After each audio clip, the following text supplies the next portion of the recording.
بسم اللہ الرحمن الرحیم۔ السلام علیکم۔ آج کا چیپٹر جنات کے متعلق ہے۔ جن ایک ایسی مخلوق کہ جو پوری دنیا کے ممالک، مذاہب اور کلچرز میں کسی نہ کسی روپ میں نظر آتی ہے، لیکن جتنے لوگ ان کو مانتے ہیں شاید اتنے ہی لوگ ان کا انکار بھی کرتے ہیں۔ جہاں دور دراز کے دیہاتوں میں ہر چیز کا ذمہ دار جنات کو ٹھہرا دیا جاتا ہے، وہیں بہت ساری جگہیں ایسے بھی ہیں جہاں جنات کو صرف اور صرف قصے کہانیاں کہہ کر ٹال دیا جاتا ہے۔ لیکن ایک بات ہوتا ہے کہ جنات کی تاریخ اتنی ہی پرانی ہے جتنی انسانی تہذیب کی اپنی۔ اب چاہے وہ قدیم عراق کی تہذیب ہو یا چاہے ایران کے زرتشت جیسے پرانے مذاہب، جنات کی اتنی قدیم تاریخ سے متاثر ہو کر جن لوگوں نے انہیں سائنٹیفک علوم سے ثابت کرنا چاہا، انہوں نے کبھی انہیں وائرس یا کسی بیکٹیریا کا نام دے دیا کہ اصل میں جنات سے مراد خوردبین سے نظر آنے والے جاندار ہیں اور کچھ بھی نہیں، اور کچھ نے کہہ دیا کہ در حقیقت سرکش انسانوں کو ہی جنات کہا جاتا ہے۔ لیکن حقیقت ان سب تصورات سے بہت مختلف ہے، اور ہمارے سفر میں آج کا ٹاپک جنات کی دنیا سے ہے۔ لیکن جیسے میں آپ کو فرشتوں والے چیپٹر میں بڑی تفصیل سے بتا چکا ہوں کہ ہم اس کائنات کی کون سی چیز دیکھ سکتے ہیں اور کون سی چیز نہیں، تو فرشتوں ہی کی طرح جنات کو بھی تفصیلاً بیان کرنے کے لیے میں سب سے پہلے قرآن اور حدیث کے علم کا سہارا لوں گا، اور اس کے بعد میں آپ کو جنات کے متعلق صدیوں پر محیط تاریخ کے بارے میں بھی بتاؤں گا۔ اور یہ ٹاپک اتنا وسیع ہے کہ مجھے اس چیپٹر کے 4 حصے کرنے ہوں گے۔ اس چیپٹر کے پہلے حصے کے اندر میں جنات کے وجود کو، ان کی اقسام کو اور وہ دیکھنے میں کیسے ہوتے ہیں، اس ٹاپک پر کی گئی اپنی اسٹڈی کو آپ کے سامنے رکھوں گا۔ اس چیپٹر کے دوسرے حصے میں میں جنات اور شیاطین کے درمیان فرق کو آپ کے سامنے رکھوں گا، اور یہ کہ شیاطین میں ایسا کیا ہے کہ وہ جنات سے علیحدہ ہوتے ہیں یا الگ ہوتے ہیں۔ پھر اس چیپٹر کے تیسرے حصے کے اندر میں آپ کو ایک مخصوص شیطان کے بارے میں بتاؤں گا کہ جو اپنی عمر، اپنی صلاحیت اور اپنی سرکشی میں باقی تمام جنات سے زیادہ طاقتور ہے۔ اور اس چیپٹر کے آخری حصے میں آپ کو ایک ایسے شیطان کے بارے میں بتاؤں گا، ایک ایسے شیطان جن کے بارے میں کہ جو ہماری پیدائش سے لے کر آج تک ہمارے ساتھ ہے، یعنی کہ ہمارا ہمزاد۔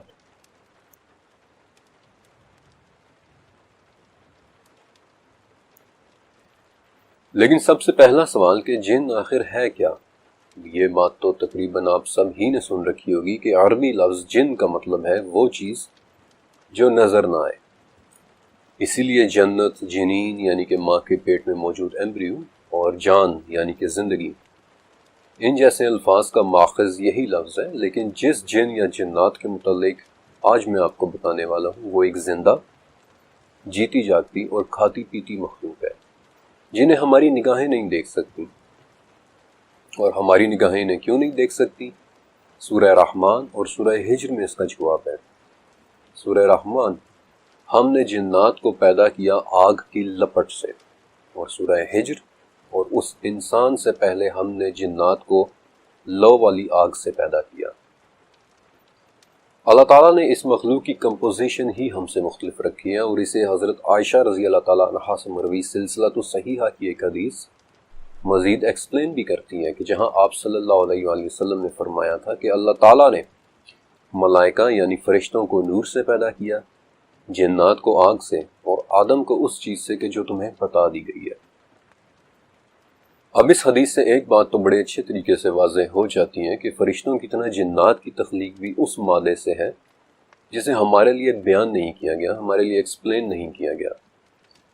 اور اس مادہ یا مٹیریل کو ہماری نظریں دیکھ بھی نہیں سکتی، اور کیوں نہیں دیکھ سکتی یہ بات میں آپ کو فرشتوں والے چیپٹر میں بہت ڈیٹیل کے ساتھ بتا چکا ہوں۔ دوسری بات کہ قرآن پاک میں جنات کا 29 دفعہ ذکر ہے، 29 ٹائمز، اور ایک تو پوری کی پوری سورہ یعنی سورہ جن ہے ہی ان کے نام پر، لہٰذا جنات کے مختلف مخلوق کے طور پہ ہونے میں شک کرنا ایک مسلمان کو زیب نہیں دیتا، ایک مسلمان ایسا نہیں کر سکتا۔ اب اگر آپ مجھ سے سوال کریں کہ پھر جنات دیکھنے میں کیسے ہوتے ہیں، تو الٹا میرا آپ سے یہ سوال ہوگا کہ جانور دیکھنے میں کیسے ہوتے ہیں؟ آپ جانور کو کیسے ڈیفائن کریں گے؟ آپ نہیں کر پائیں گے۔ ایسا اس لیے کیونکہ ہر جانور کا اناٹومیکل میک اپ مختلف ہوتا ہے۔ آپ کسے جانور کہیں گے؟ شیر جیسے نظر آنے والی چیز کو، یا زرافے جیسے جسم والے کو، یا پھر رینگنے والے کسی مگرمچھ جیسے جسم والے کو، یا پھر سانپ جیسے کسی چیز کو۔ ہم انسانوں کا ایناٹامیکل میک اپ تقریباً ایک جیسا ہے، 2 ٹانگیں، 2 بازو، 2 آنکھیں، 1 ناک، بس فرق ہے تو صرف شاید قد کا یا نئے نقش کا۔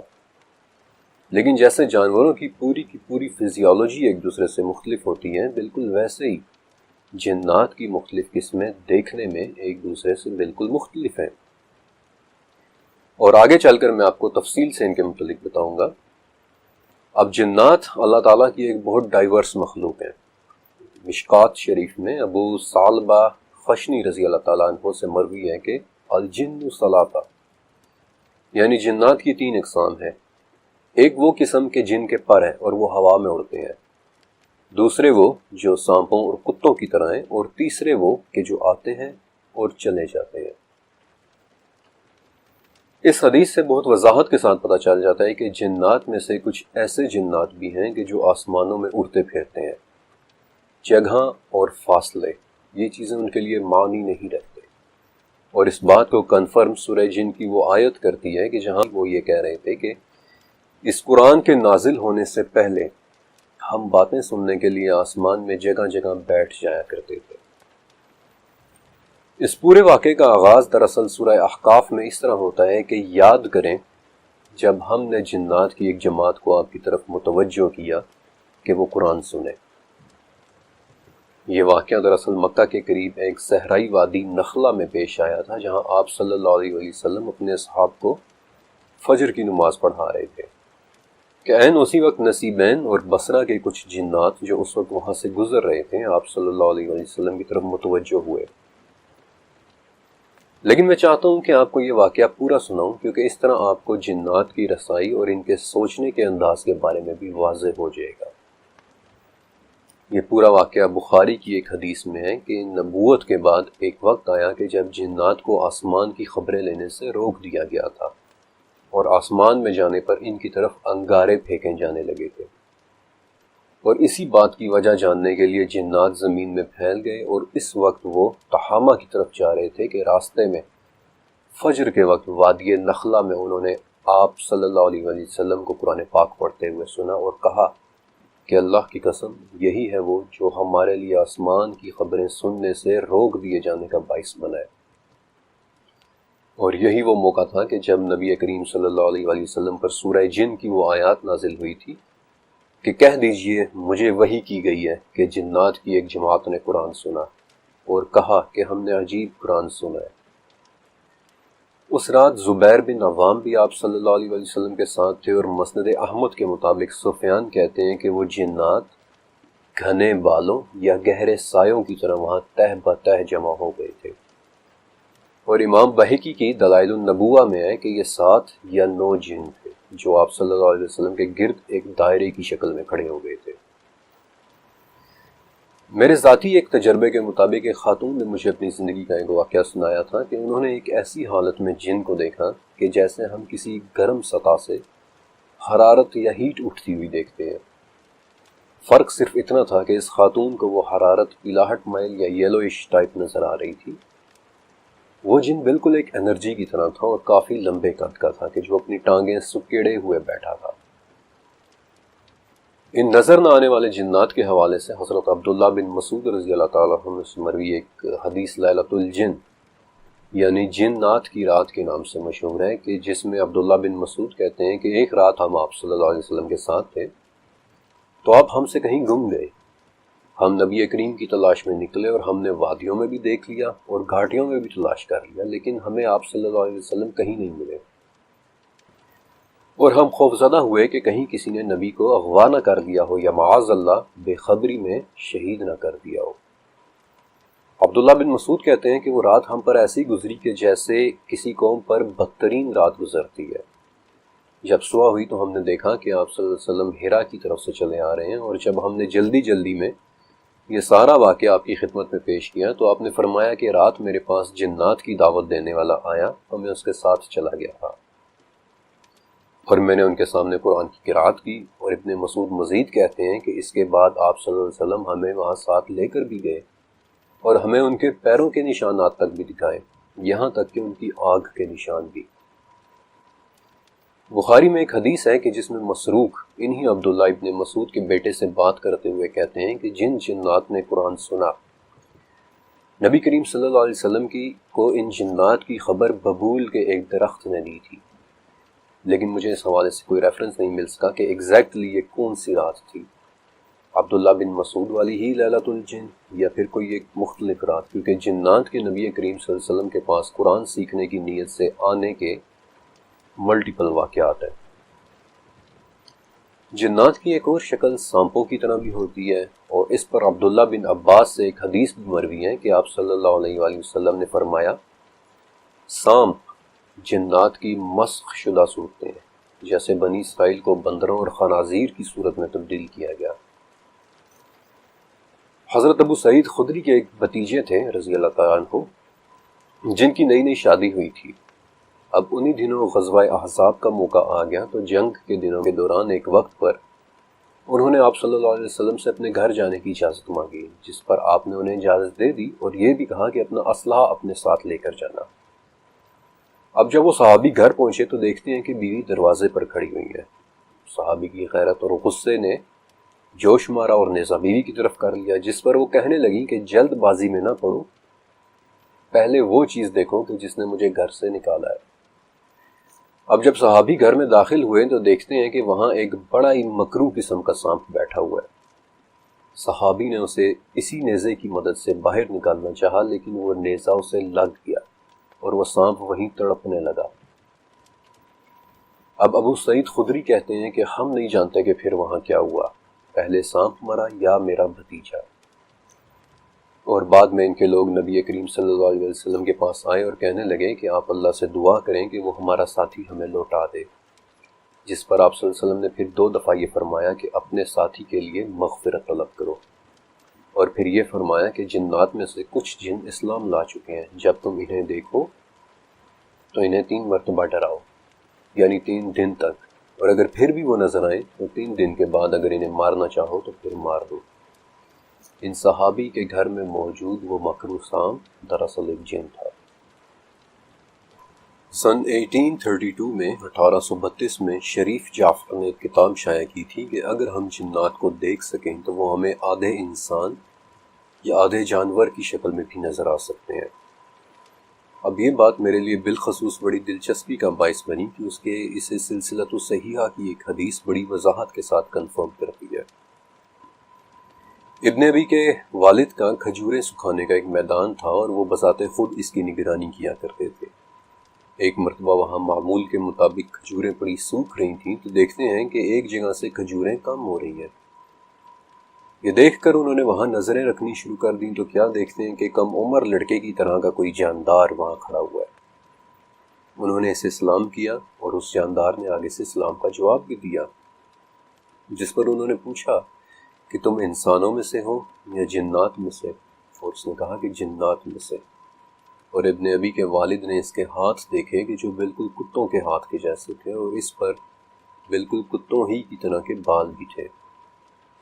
اس جن نے مزید یہ بھی کہا کہ جنات جانتے ہیں کہ ان میں مجھ سے زیادہ طاقتور اور کوئی نہیں ہے۔ تو ابن ابی کے والد نے پوچھا کہ پھر تمہیں چوری پر کس نے مجبور کیا ہے؟ تو اس نے جواب دیا کہ ہمیں خبر ملی ہے کہ تم ایک ایسے شخص ہو جو صدقہ کرنا پسند کرتا ہے، اس لیے ہم نے سوچا کہ ہم بھی تمہارا کھانا کھائیں۔ اس وقت ابن ابی کے والد کے سامنے وہ جن اس طرح سے تھا کہ اس کے ہاتھ کتوں کی طرح تھے، بلکہ کتوں کی شکل میں آنے والے جنات کے متعلق احادیث اور تاریخی ریکارڈ میں شاید کسی بھی دوسرے جانور سے زیادہ ملتا ہے۔ لیکن اس سے پہلے کہ میں آپ کو ان احادیث اور تاریخی ریکارڈز کے بارے میں بتاؤں، یہ جان لے کہ ان شکل بدلنے والے جنات یعنی کہ شیپ شفٹرز کے لیے یوں لگتا ہے کہ جیسے چتھونک جانور یعنی کہ وہ جانور جو مٹی میں رینگتے ہیں، یوں لگتا ہے کہ جنات کے لیے ان میں خاص قسم کی کشش ہے۔ مثلا سانپ، بچھو، چھپکلی،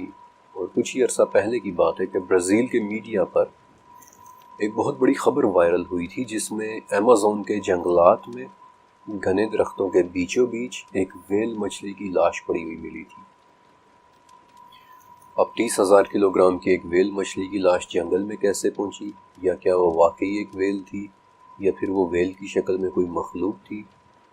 اس بات کا جواب کسی کے پاس نہیں ہے۔ آپ سب نے حضرت سلیمان علیہ السلام کو جنات پر حکومت دیے جانے کے بارے میں بھی سنا ہوگا۔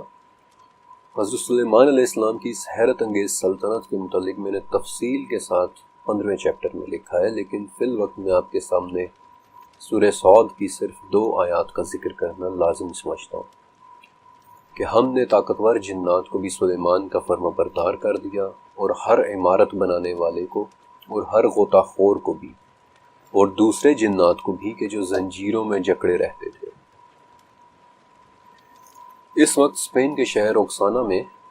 ایک عربی مینیوسکرپٹ یا مسودہ موجود ہے جو الاندلس کے زمانے یعنی مسلم اسپین کے دور کی ایک عمارت کے نیچے سے ملا تھا۔ اس عجیب و غریب مینیوسکرپٹ کو دا بک آف ڈیڈلی نیمز کا نام دیا گیا تھا، یعنی کہ خطرناک ناموں کی کتاب۔ اس مینیوسکرپٹ میں بڑی تفصیل کے ساتھ لکھا ہے کہ کیسے ایک بادشاہ سلیمان علیہ السلام کے سامنے 72 یعنی کہ 72 مختلف جنات کو پیش کیا گیا، اور یہ بھی کہ انہوں نے بادشاہ کو اپنی اپنی قوتوں اور طاقتوں کے بارے میں بتایا تھا کہ وہ کیا کر سکتے ہیں۔ اسی حوالے سے ایک اور ریفرنس مجھے 9ویں صدی کے عراقی اسکالر 9th سینچری اسکالر ابو فراج محمد کی ایک کتاب الفہرست میں بھی ملا تھا،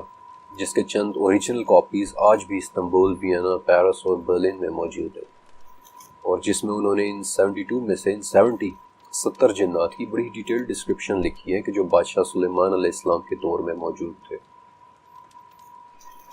اسی حوالے سے ایک تیسرا ریفرنس مجھے ابو الفضل محمد الطباسی کی 1089 میں لکھی ایک کتاب الشامل فی البحر الکامل میں بھی ملا، جن میں سے سب جنات کی ڈسکرپشن تو میں آبویسلی اس چیپٹر میں نہیں بتا سکتا، لیکن چند ایک کے بارے میں آپ کو بتا دیتا ہوں۔ ان میں سے ایک نام المزاحب ہے، المزاحب کہ وہ ایک ایسا جن تھا کہ جس کا جسم سونے کی طرح چمکتا تھا۔ پھر ایک جن کا نام الابید ہے کہ جو بہت زیادہ سفید رنگت والا تھا اور اس کا پورا جسم نظر آتا تھا۔ پھر ایک جن کا نام الاحمر یعنی کہ سرخ رنگ کا ایک جن جس کی ٹانگوں کا صرف اوپری حصہ ہی نظر آتا تھا۔ پھر ایک نام بورکن کہ جس کی آواز بہت گرجدار سی تھی اور اس کی صرف کمر یعنی کہ پیٹھ ہی نظر آتی تھی۔ پھر ایک نام شمورش جس کے آنے کے وقت صرف اس کے پیٹ کی ایک جھلک سی نظر آتی تھی۔ پھر ایک میمون نام کا جن جس کے صرف پاؤں ہی نظر آتے تھے، اور ایک نام زبع کہ جو مٹی کے ایک طوفان کے ساتھ سفر کرتا تھا۔ اس آخری نام زبع کے حوالے سے حیرت انگیز طور پر ایک ریفرنس مجھے حضرت عیسیٰ علیہ السلام کے صرف 100 سال بعد لکھی جانے والی کتاب دا ٹیسٹمنٹس آف سولومن میں بھی ملا تھا۔ اب اس کتاب میں ایک واقعہ لکھا ہوا ہے کہ سلیمان علیہ السلام کے زمانے میں ایک ایسا جن بھی تھا کہ جو ہوا میں موجود ریت کی طرح اڑتا تھا، اور سلیمان علیہ السلام نے ایک شخص کو بھیجا کہ وہ چمڑے کے ایک مشکیزے کا منہ اس طرح سے کھول کر رکھ دے کہ جب صحرا کی ہوا چلے تو مشکیزہ ہوا میں اڑنے والی ریت سے بھر جائے، اور اس طرح وہ شخص زبع کو اس مشکیزے کے اندر لے جانے میں کامیاب ہو گیا۔ اور پھر اس کے بعد زبع کو استعمال کرتے ہوئے ایک ایسا پتھر اٹھا کر ہیکل سلیمانی کی عمارت میں لگوایا گیا تھا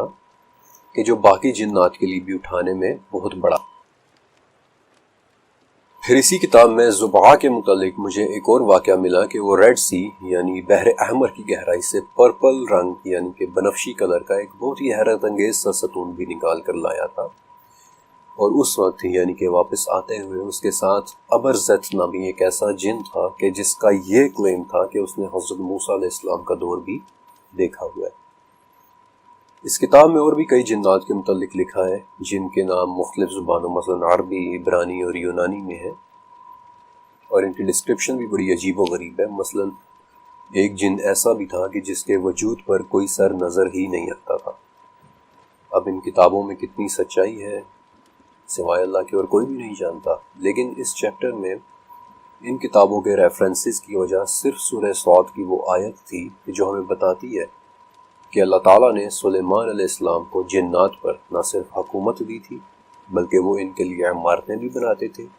کہ جیسا اس کتاب کے مطابق زبان نے ایک بہت بڑا پتھر اٹھا کر ہیکل میں لگایا تھا، اور وہ ان کے لیے سمندروں کی گہرائی میں غوطے بھی لگاتے تھے جیسا کہ زبان نے لگایا تھا، اور پھر وہ اپنے ساتھ بنفشی یعنی پرپل کلر کی کسی قیمتی پتھر کا وہ ستون بھی لایا تھا۔ واللہ عالم۔ البتہ سورہ صاد ہی کی 34ویں آیت کی تفسیر میں ابن کثیر ایک جن کا ذکر کرتے ہیں کہ جس کا نام سخر تھا، اور جس نے حضرت سلیمان علیہ السلام کی مہر بھی چرانے کی کوشش کی تھی، یعنی کہ انگوٹھی۔ اور 9ویں صدی کے اسکالر یعنی 9th سینچری اسکالر ابن الفقیہ، جو ایک مورخ ہونے کے ساتھ ساتھ ایک جیوگرافر بھی تھے، وہ اپنی کتاب عجائب المخلوقات و غرائب الموجودات میں اس جن کا ذکر بڑی ڈیٹیل کے ساتھ کرتے ہیں کہ پھر حضرت سلیمان علیہ السلام نے اسے سزا دینے کے لیے ایک صندوق میں بند کر کے سمندروں میں پھینکوا دیا تھا۔ اسی طرح 14ویں صدی کی ایک کتاب دی بک آف ونڈرز یعنی کہ حیرانیوں کی کتاب میں ایک جن کا تذکرہ المالک الاسود کے نام سے ملتا ہے، یعنی کہ دی بلیک کنگ، سیاہ بادشاہ۔ جنات کے ساتھ انسانوں کے کلوز کانٹیکٹ یعنی قریبی تعلق کے بارے میں آگے چل کر تھوڑا آپ کو تفصیل سے بتاؤں گا، لیکن فی الوقت صرف اتنا بتانا چاہتا ہوں کہ یہ ممکن ہے۔ اس کی دلیل میں قرآن کی آیات بھی موجود ہیں، اور حضرت عائشہ رضی اللہ تعالیٰ عنہ سے مروی ایک حدیث بھی موجود ہے کہ جہاں آپ فرماتی ہیں کہ ایک رات نبی کریم صلی اللہ علیہ وسلم نے اپنی بیویوں سے کوئی بات کہی، جس پر ایک ام المومنین نے کہا کہ یا رسول اللہ، ایسے لگ رہا ہے کہ یہ بات تو حدیث خرافہ ہے۔ آپ صلی اللہ علیہ وسلم نے ان سے حیرانگی سے پوچھا کہ تم کیسے جانتی ہو کہ خرافہ کیا ہے؟ اس حدیث کے مطابق خرافہ عذرا قبیلے کا ایک آدمی تھا جسے جاہلیت میں جنات نے قید کر لیا تھا، اور وہ ایک طویل عرصے تک جنات ہی میں رہا، جس کے بعد وہ اسے انسانوں میں چھوڑ گئے، اور تب سے وہ لوگوں کو جنات کی عجیب و غریب باتیں بتایا کرتا تھا، اور اس شخص کی باتوں کو لوگ حدیث خرافہ کہتے تھے۔ اب اس سے پہلے کہ میں آپ کو جنات کے بعد شیاطین کے بارے میں بتاؤں، حضرت جابر رضی اللہ تعالیٰ عنہ سے ایک حدیث مروی ہے کہ نبی کریم صلی اللہ علیہ وسلم نے ملاقات کے لیے چند جنات آئے آپ صلی اللہ علیہ وسلم سے ملاقات کے لیے، اور انہوں نے قرآن کے متعلق کچھ سوالات کیے۔ آپ صلی اللہ علیہ وسلم نے ان کے جوابات دیے اور ان کے سامنے سورہ رحمان کی تلاوت کی، جس میں بار بار فَبِأَيِّ آلَاءِ رَبِّكُمَا تُكَذِّبَانِ آتا ہے، اور اسے سن کر ان جنات نے کہا کہ الحمدللہ، ہم نے اللہ کی نشانیوں میں سے کوئی ایسی چیز نہیں دیکھی جس کی ہم تکذیب کرتے ہیں۔ اور یہی سورہ ایک مرتبہ جب نبی کریم صلی اللہ علیہ وسلم نے ملنے کے لیے آنے والے چند انسانوں کے سامنے تلاوت کی تو وہ خاموش رہے، اور اس بات پر آپ صلی اللہ علیہ وسلم نے فرمایا کہ تم سے اچھا جواب تو جنات نے دیا تھا۔ لیلۃ الجن والی حدیث میں جنات نے نبی کریم صلی اللہ علیہ وسلم سے اپنی خوراک کے متعلق بھی سوال کیا تھا، تو آپ صلی اللہ علیہ وسلم نے انہیں بتایا کہ ہر وہ ہڈی کہ جس کے جانور پر اللہ کا نام لیا گیا ہو اور اس پر لگا ہوا گوشت تمہارے ہاتھ میں آ کر پہلے سے زیادہ گوشت بن جائے گا، یہی تمہاری خوراک ہے۔ اور ہر نرم قدم والے اونٹ اور کٹے ہوئے سوموں والے جانور کی لید تمہارے جانوروں کا چارہ ہے۔ اور بیسیکلی یہی وہ وجہ ہے کہ آپ صلی اللہ علیہ وسلم نے انسانوں کو ان دونوں چیزوں سے استنجا کرنے سے منع بھی فرمایا۔ یہاں تک پہنچ کر اب آپ کو کافی حد تک جنات کے بارے میں اندازہ ہو چکا ہوگا کہ وہ دیکھنے میں کیسے ہو سکتے ہیں۔ وہ اچھائی اور برائی کے درمیان فرق بھی سمجھتے ہیں، وہ کھاتے بھی ہیں اور پیتے بھی ہیں، لیکن ان کی تخلیق کی حقیقی کمپوزیشن کے لیے قرآن پاک میں مارج کا لفظ بھی ہے، یعنی بغیر دھوئیں کی ایک آگ، اور سموم کا لفظ بھی ہے، یعنی آگ کی تیز لپٹ۔ اب ایگزیکٹلی یہ کیسی آگ اور کیسی لو ہے، حضرت عائشہ رضی اللہ عنہا سے مروی حدیث سے ہمیں پتہ چل جاتا ہے کہ ان کی تخلیق اس مادے سے ہے کہ جسے شاید ہم پوری طرح سے کبھی بھی سمجھ نہ سکیں۔ الجاحظ 8ویں صدی کی اپنی ایک بہت مشہور کتاب الحیوان میں لکھتے ہیں کہ اگر وہ نیک اور بد دونوں کام کرے تو وہ ایک جن ہے، اگر وہ آسمانوں میں چھپ کر سنے، بھاری وزن بھی اٹھا سکے اور انسانوں سے زیادہ تیز اور طاقتور ہو تو وہ ایک مارج ہے، and if he is more than that, اگر وہ اس سے بھی زیادہ کر سکتا ہے تو پھر وہ ایک عفریت ہے، یعنی کہ جنات کی ایک انتہائی پاورفل کلاس۔ وہی عفریت جو حضرت سلیمان علیہ السلام کے دربار میں بھی موجود تھا، وہی عفریت جس کا نام سورہ نمل میں بھی مینشن ہے، اور جس نے یہ دعویٰ کیا تھا کہ میں سبا کی ملکہ کا تخت آپ کے پاس اس سے پہلے لے آؤں گا کہ آپ اپنی جگہ سے اٹھیں۔ اور اس واقعے پر پوری ایک تحریر میں نے سلیمان علیہ السلام کے چیپٹر میں لکھی ہے۔ البتہ نظر نہ آنے والے جنات کی ایک خاص قسم کے حوالے سے مصر کے ایک اسکالر شیخ کشک نے اپنی زندگی کا ایک بڑا حصہ ریسرچ میں گزارا ہے، اور ان کی ایک بات مجھے ہمیشہ یاد رہتی ہے کہ ان میں سے بعض جنات اپنی خوبصورتی میں اس قدر حسین ہے کہ اگر ہم انہیں دیکھنے کے قابل ہو جائیں تو شاید ہم خوبصورتی کا مطلب ہی بھول جائیں۔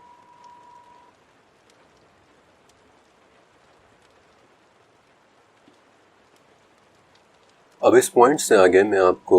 شیاطین کے بارے میں بتاؤں گا۔ زیادہ تر اسکالرز جنات اور شیاطین میں فرق کرتے ہیں اور جنات کو انسانوں کے زیادہ قریب مانتے ہیں، کیونکہ قرآن پاک نے جنات اور انسانوں کو اکثر جگہوں پر ایک ہی ساتھ مخاطب کیا ہے،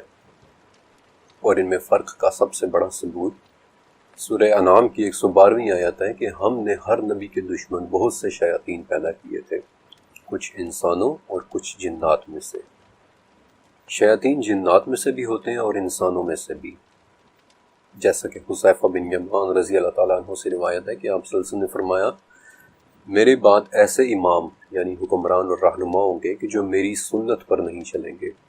اور جلد ہی ان میں سے ایسے بھی لوگ ہوا کریں گے کہ جن کے جسم انسانی لیکن دل شیاطین کے ہوں گے۔ البتہ اس چیپٹر کا مقصد ان انسانی شیطانوں کو نہیں بلکہ ان شیاطین کے متعلق آپ کو بتانا ہے کہ جو جنات میں سے ہیں اور جو صرف اور صرف برائی سے منسوب ہیں۔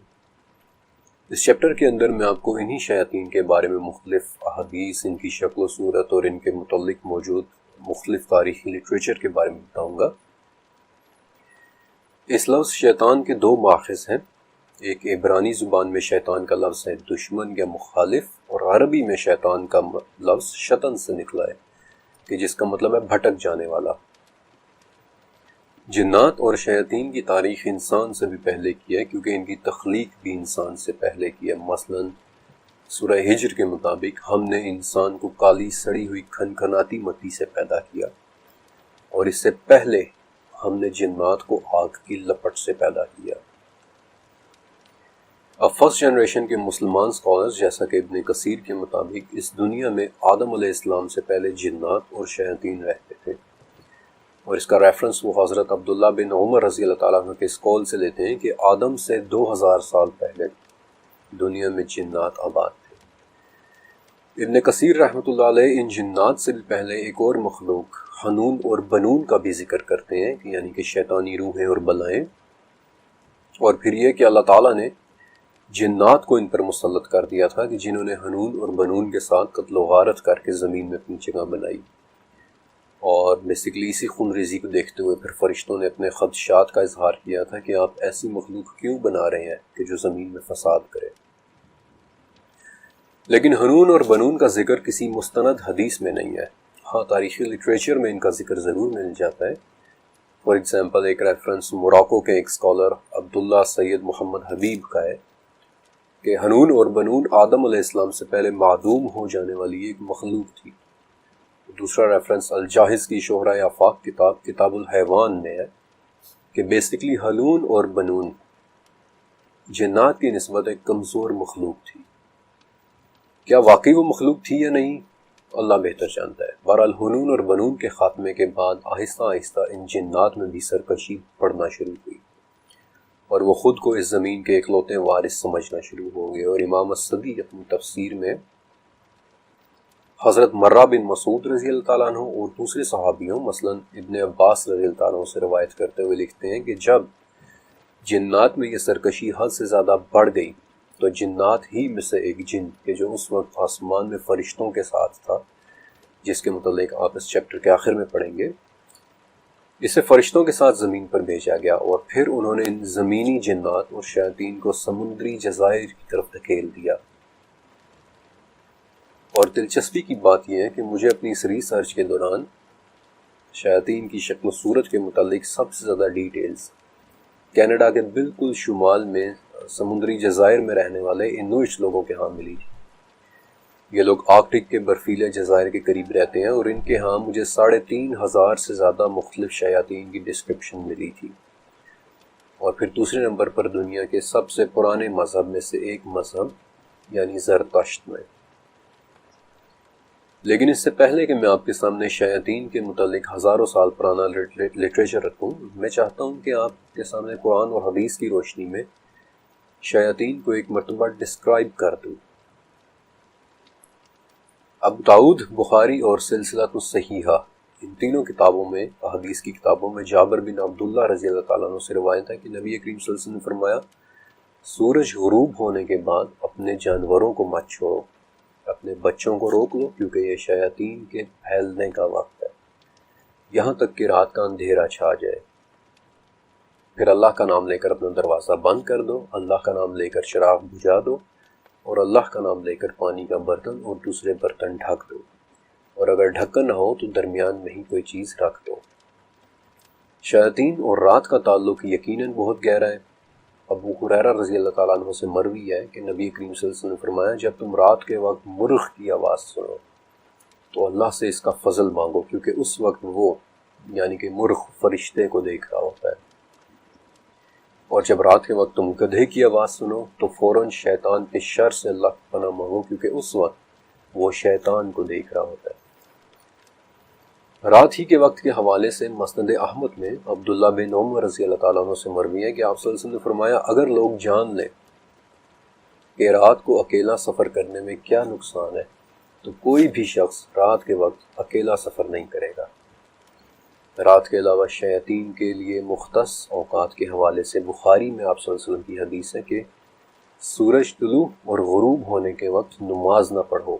کیونکہ یہ شیاطین کے اوقات ہے۔ آپ صلی اللہ علیہ وسلم جب کبھی مشرق کی طرف دیکھتے تو فرماتے کہ افسوس، فتنہ اسی طرف سے اٹھے گا، اور وہ صدی بھی شیطانی صدی ہوگی۔ آپ صلی اللہ علیہ وسلم اپنے اصحاب کو دھوپ اور سائے کی درمیانی جگہ یعنی کہ آدھی دھوپ اور آدھی چھاؤں میں بھی بیٹھنے سے منع فرماتے تھے، کیونکہ اس طرح سے شیاطین بیٹھتے ہیں۔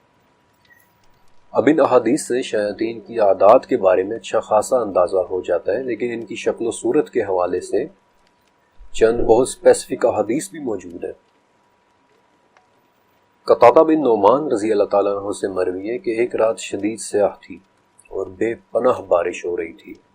اور میں آپ صلی اللہ علیہ وسلم کی خدمت میں عشاء پڑھنے کے لیے گیا، تو جب آپ صلی اللہ علیہ وسلم نے سلام پھیرا اور ان کی مجھ پر نظر پڑی تو آپ صلی اللہ علیہ وسلم نے پوچھا کہ قتادہ تمہیں کیا ہوا ہے، تم اس وقت یہاں پر؟ تو میں نے کہا کہ یا رسول اللہ صلی اللہ علیہ وسلم، میرا خیال تھا کہ آج نمازی کم ہوں گے، اس لیے میں نے چاہا کہ چلو میں تو مسجد پہنچ جاؤں تاکہ میں آپ کے ساتھ نماز پڑھ لوں۔ اس پر آپ صلی اللہ علیہ وسلم نے فرمایا کہ جب تم نماز پڑھ لو تو میرے آنے تک اپنی جگہ پر بیٹھے رہنا۔ جب آپ صلی اللہ علیہ وسلم نماز سے فارغ ہوئے تو میں نے دیکھا کہ آپ صلی اللہ علیہ وسلم کے پاس کھجور کی ایک ٹہنی تھی جس کے سہارے آپ چل رہے تھے۔ آپ صلی اللہ علیہ وسلم نے وہ ٹہنی مجھے دیتے ہوئے کہا کہ تمہاری غیر موجودگی میں تمہارے گھر والوں کے پاس شیطان آیا ہے، اس ٹہنی کو لے جاؤ اور گھر تک اسے مضبوطی سے پکڑے رہنا، اور جب گھر کے ایک کونے میں کوئی وجود دیکھ لو تو بات کرنے سے پہلے اسے مارنا۔ قتادہ کہتے ہیں کہ جب میں مسجد سے نکلا تو وہ ٹہنی شمع کی طرح روشن ہو گئی، اور جب میں گھر پہنچا تو گھر والوں کو سوئے ہوئے پایا،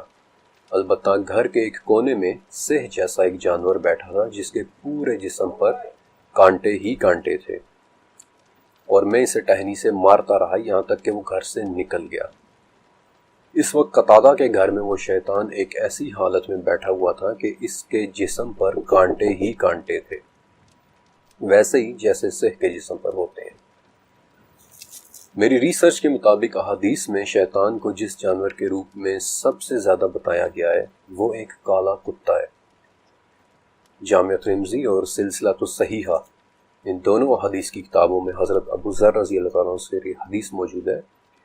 کہ نبی کریم صلی اللہ علیہ وسلم نے فرمایا کہ عورت گدھے اور کالے کتے کے سامنے سے گزر جانے پر نماز باطل ہو جائے گی اور اسے پھر سے پڑھنا ہوگا۔ عبداللہ بن صامت کہتے ہیں کہ میں نے ابو ذر رضی اللہ تعالیٰ عنہ سے پوچھا کہ سرخ، سفید اور زرد کے مقابلے میں کالا کتا ہی کیوں؟ ابو ذر رضی اللہ تعالیٰ عنہ کہتے ہیں کہ میں نے بھی نبی کریم صلی اللہ علیہ وسلم سے یہی بات پوچھی تھی، اور آپ صلی اللہ علیہ وسلم نے فرمایا تھا کہ کالا کتا شیطان ہے، یعنی کہ شیطان کالے کتے کی شکل میں بھی آتا ہے۔ اور اپنی ریسرچ اسٹڈی کے دوران مجھے شیاطین سے منسوب سب سے زیادہ ذکر بھی ایک کالے کتے کے متعلق ہی ملا۔ ایک شیطانی کالے کتے کا سب سے پہلا ذکر قدیم مصریوں اینشینٹ ایجپشنز کے ہاں ملتا ہے، جسے وہ سربیورس یا کربیورس کہتے تھے، اور اس کی تصویر اپنے برتنوں پر بھی بنایا کرتے تھے۔ اور یہ وہی ایجپشنز ہیں جن کے بنائے ہوئے ہائروگلفس میں شیاطین کے نام سرخ انک سے لکھے ہوئے ہیں، ریڈ انک سے لکھے ہوئے ہیں، جو اس بات کا ثبوت ہے کہ ان کے ہاں شیاطین کی کس قدر اہمیت ہوتی تھی۔ اور مزید حیرت کی بات یہ ہے کہ مصریوں کے ہاں شیاطین اور معبود، ان دونوں کے لیے استعمال ہونے والا لفظ ایک ہی تھا۔ ان اینشینٹ ایجپشنز کے حوالے سے بہت تفصیل کے ساتھ میں آپ کو 14th چیپٹر میں بتاؤں گا، لیکن پچھلے 1400 سالوں میں یورپ کے اخبارات میں جگہ جگہ ایک کالے کتے کا ذکر ملتا ہے۔ کبھی 1856 میں فرانس کے ایک چرچ کے اندر کالا کتا نظر آتا ہے، جبکہ چرچ کے دروازے بھی بند ہوتے تھے۔ کبھی بیلجیم میں ایک بڑے سے کالے کتے کی رپورٹس ملتی ہیں کہ جو ایک ٹوٹی ہوئی زنجیر گلے میں ڈال کر لٹکا کر ساری رات کھیتوں میں گھومتا رہتا ہے۔ کبھی 1677 میں ایک کالے کتے کو بدنام زمانہ رچرڈ کابل کے جنازے پر دیکھا جاتا ہے کہ جو کہ ایک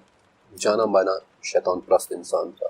بلکہ دی آئل آف مین کے ایک اخبار میں پورا ایک واقعہ درج ہے کہ ایک مرتبہ مچھلیاں پکڑنے والی ایک کشتی کا کریو ساری رات اپنے کیپٹن کا انتظار کرتا رہا، لیکن کیپٹن نہیں آیا۔ البتہ صبح کیپٹن نے آ کر بتایا کہ کالے کتے نے ساری رات میرا راستہ روک کے رکھا، اور میں جہاں کہیں بھی جاتا وہ کتا بھی اسی طرف مڑ جاتا۔ جابر رضی اللہ تعالیٰ عنہ سے ہی ایک اور روایت ہے کہ رسول اللہ صلی اللہ علیہ وسلم نے ہمیں کتے مارنے کا حکم دیا اور ہم انہیں مار دیتے تھے، یہاں تک کہ دیہات سے آنے والی عورت کے کتے کو بھی ہم قتل کر دیتے تھے۔ لیکن بعد میں آپ صلی اللہ علیہ وسلم نے ہمیں اس سے روک لیا اور کہا کہ آنکھوں پر سفید رنگ کے 2 نقطوں والے کتے کو مارو، کیونکہ وہ شیطان ہے۔ لیکن شیاطین صرف جانوروں کی صورت میں نہیں آتے، یہ ان جنات میں سے بھی ہو سکتے ہیں کہ جو ہمیں نظر نہیں آتے۔ مثلا حضرت ابو درداء رضی اللہ تعالیٰ عنہ سے روایت ہے، آپ کہتے ہیں کہ ایک مرتبہ ہم نے نبی صلی اللہ علیہ وسلم کو نماز کے دوران اعوذ باللہ منک کہتے سنا۔ پھر آپ صلی اللہ علیہ وسلم نے کہا کہ اللہ نک باللعنت اللہ، اور یہ آپ صلی اللہ علیہ وسلم نے 3 مرتبہ کہا، اور اپنا ہاتھ ایسے آگے بڑھایا کہ جیسے آپ صلی اللہ علیہ وسلم کسی چیز کو پکڑ رہے ہیں۔ جب آپ نماز سے فارغ ہوئے تو ہم نے پوچھا کہ یا رسول اللہ، آج ہم نے نماز میں آپ کی زبان سے وہ کلمات سنے ہیں کہ جو پہلے کبھی نہیں سنے تھے، اور آپ نے ہاتھ بھی اٹھایا۔ اس پر آپ صلی اللہ علیہ وسلم نے فرمایا کہ وہ شیطان تھا اور میرے چہرے پر آگ کا ایک شعلہ پھینکنا چاہتا تھا، تو پہلے میں نے اس مخاطب کر کے اعوذ باللہ منک کہا، اور پھر اللہ عنک بلعنت اللہ کہا، اور پھر اسے پکڑنے کے لیے ہاتھ بڑھایا، لیکن وہ پیچھے ہٹ گیا، ورنہ صبح کو اہل مدینہ کے بچے اس کی لاش کے ساتھ کھیل رہے ہوتے جو گیند کی شکل کی ہوتی۔ اس آگ کے شعلے والے شیطان کے بارے میں یوں لگتا ہے کہ شاید یہ شیاطین کی کسی خاص قسم میں سے ہے، کیونکہ اس طرح کا ایک اور شیطان ایک مختلف واقعے میں ایک مختلف حدیث میں بھی نظر آتا ہے۔ یہ دوسری حدیث بیسیکلی حضرت عبد الرحمن بن خنبش رضی اللہ تعالیٰ عنہ سے مروی ہے۔ عبد الرحمن کہتے ہیں کہ جس رات شیاطین وادیوں اور پہاڑوں سے اتر کر رسول اللہ صلی اللہ علیہ وسلم کی طرف آنے لگے تو ان میں ایک شیطان ایسا بھی تھا جس کے پاس آگ کا ایک شعلہ تھا، جس سے وہ آپ صلی اللہ علیہ وسلم کو جلا دینا چاہتا تھا، لیکن اس پر رعب طاری ہو گیا اور وہ پیچھے ہٹنے لگا۔ اور اس وقت جبرائیل علیہ السلام آپ صلی اللہ علیہ وسلم کے پاس آئے اور کہا کہ یا رسول اللہ کہیں۔ آپ نے پوچھا کہ کیا کہوں؟ جبرائیل علیہ السلام نے کہا کہ کہیں، میں اللہ کے مکمل کلمات کی پناہ میں آتا ہوں جن سے کوئی نیک اور کوئی فاجر تجاوز نہیں کر سکتا، ہر اس چیز کے شر سے جو اس نے پیدا کی اور زمین میں پھیلائی، ہر اس چیز کے شر سے کہ جو آسمان سے نازل ہوتی ہے اور اس میں چڑھتی ہے، اور ہر اس برائی کے شر سے کہ جو زمین میں پیدا ہوتی ہے اور زمین سے نکلتی ہے، اور رات اور دن کے فتنوں سے، اور رات کو ہر آنے والے سے سوائے اس کے کہ جو خیر کی خبر لائے، یا رحمان۔ اور تب اللہ کے حکم سے اس شیطان کی آگ بجھ گئی۔ جنات اور شیاطین، ان دونوں کے انسانوں کے ساتھ کلوز کانٹیکٹ کے بارے میں احادیث بھی موجود ہیں، جن میں سے ایک حدیث میں سوئے ہوئے انسان کے سر کے پیچھے شیطان کے 3 گرہیں لگا دینے کا ذکر ہے۔ دوسری حدیث میں نیند کے دوران شیطان کے رات بھر ناک کے نتھنے میں بیٹھے رہنے کا ذکر ہے، اور نہ صرف یہ بلکہ ایک حدیث میں گھروں کے اندر بھی شیاطین کی موجودگی کا ذکر اس طرح ملتا ہے کہ جہاں 5 گھر واقع ہوں، یا ایک روایت میں جہاں 3 شخص رہتے ہوں اور ان میں نہ اذان دی جائے نہ نماز پڑھی جائے، وہاں شیاطین کا غلبہ ہو جاتا ہے۔ پھر کچھ شیاطین جنات کا آسمان تک جانے کی کوششوں کا ذکر بھی سورہ صافات میں ملتا ہے، اور اس کا مفہوم کچھ اس طرح سے ہے کہ دنیا کا آسمان ستاروں سے مزین ہے اور سرکش شیطانوں سے محفوظ ہے۔ وہ فرشتوں کی باتوں کو سننے کے لیے کان بھی نہیں لگا سکتے، لیکن اگر اس وقت ان میں سے کوئی جن ایک بات اچک لے تو انہیں ہر طرف سے ایک دہکتے ہوئے شعلے کے ساتھ مارا جاتا ہے۔ عموماً ان دہکتے ہوئے شعلوں کو شہاب ثاقب ہی لکھا اور سنا جاتا ہے، لیکن اس بات کا کیا مطلب ہوا کہ اگر ان میں سے کوئی ایک بات اچک لے؟ حضرت عائشہ رضی اللہ تعالیٰ عنہ سے مروی ہے کہ ایک مرتبہ لوگوں نے نبی صلی اللہ علیہ وآلہ وسلم سے ایک سوال کیا کہ یا رسول اللہ، یہ کاہن تو بعض اوقات ایسی چیز بھی بتا دیتے ہیں کہ جو سچ نکلتی ہے۔ تو اس پر آپ صلی اللہ علیہ وسلم نے فرمایا کہ وہ شیاطین جنات کی بات ہوتی ہے جو وہ آسمان سے چوری کر لیتے ہیں، اور پھر اس ایک سچی بات میں 100 سے زیادہ جھوٹ ملا کر کاہنوں کو بتاتے ہیں۔ اور اس حدیث کے الفاظ کے مطابق کاہنوں کے کان میں شیاطین کی یہ باتیں اس طرح سے سنائی دے رہی ہوتی ہیں کہ جیسے ان کے کان میں کوئی مرغی کٹکٹا رہی ہے۔ بے شک شیاطین جنات زمینوں اور آسمانوں میں اڑتے اور گھومتے پھرتے ہیں، بلکہ سنن نسائی میں ابن عباس رضی اللہ تعالیٰ عنہ سے مروی حدیث ہے کہ ایک شخص آپ صلی اللہ علیہ وسلم کی خدمت میں حاضر ہوا اور کہا کہ یا رسول اللہ، میں نے ایک عجیب شے کو آسمان سے اترتے اور اسے اپنی طرف آتے دیکھا ہے، اور میرے بھی دل میں یہ خواہش پیدا ہوئی ہے کہ میں اس سے بات کروں، لیکن پھر میں نے فوراً خود پر قابو پا لیا اور وہاں سے پیچھے ہٹ گیا۔ اب ابن عباس کہتے ہیں کہ ظاہر ہے وہ شخص آپ صلی اللہ علیہ وسلم سے اس چیز کے متعلق دریافت کرنا چاہ رہا تھا، لیکن آپ صلی اللہ علیہ وسلم نے صرف یہ جواب دیا کہ اللہ اکبر، اللہ کا شکر ہے کہ تم نے ایمان کے ذریعے دل سے اس چیز سے ملنے کے وسوسے کو دور کر دیا۔ ان شیاطین میں میل اور فیمیل کے حوالے سے ویسے تو کئی ایک ثبوت موجود ہیں کہ ان میں فیمیل شیطانہ بھی ہوتی ہے۔ مثلا سلسلہ صحیحہ کی 46ویں حدیث کہ جس میں لفظ شیطانہ بذات خود موجود ہے، اور پھر زید بن ارقم کے ذریعے نبی کریم صلی اللہ علیہ وسلم کی وہ دعا کہ جو آپ نے ہمیں بیت الخلاء جانے سے پہلے پڑھنے کی تاکید کی تھی کہ اللہم انی اعوذ بک من الخبث والخبائث، یعنی کہ میں خبیث جنوں اور خبیث جنیوں سے تیری پناہ میں آتا ہوں۔ ان احادیث سے صاف پتہ چلتا ہے کہ شیطانہ اور خبائث یعنی کہ فیمیل شیطانہ ایگزسٹ کرتی ہیں، لیکن وہ ہم سے کس حد تک کانٹیکٹ کرتی ہیں، یا انسان اور جنایا یا جن اور انسان عورت کے درمیان شادی جیسا کوئی رشتہ بن سکتا ہے یا نہیں، اس پر علماء کے درمیان اختلاف ہے، اور اس پر بھی اختلاف ہے کہ اگر بالفرض یہ شادی ہو بھی جائے تو کیا ان کے درمیان اولاد ہو سکتی ہے یا نہیں۔ البتہ ان شیطانہ یعنی فیمیل شیاطین کے بارے میں مجھے بہت تفصیلی ڈیٹیلز 1486 میں یورپ میں لکھی ایک کتاب میں ملی تھی۔ یہ اس قدر حیرت انگیز معلومات تھیں کہ اس کتاب کے حیران کن ماضی اور اس کے لکھے جانے کے بعد ہونے والے عجیب و غریب واقعات کا میں نے تفصیل کے ساتھ 19ویں چیپٹر میں لکھا ہے، اس لیے اس کتاب کا تذکرہ میں ابھی یہاں نہیں کر رہا۔ شیاطین کا تاریخ میں ذکر اتنا ہی پرانا ہے جتنی تاریخ خود پرانی ہے۔ دنیا کی سب سے پرانی میسوپوٹامیان تہذیب کی جو ماڈرن عراق میں 5000 سال پہلے موجود تھی، ان میں بھی ایک ایسی نقصان دہ اور ایک اندیکھی مخلوق کا ذکر ہے کہ جو ہمیں نقصان پہنچانا چاہتی ہے۔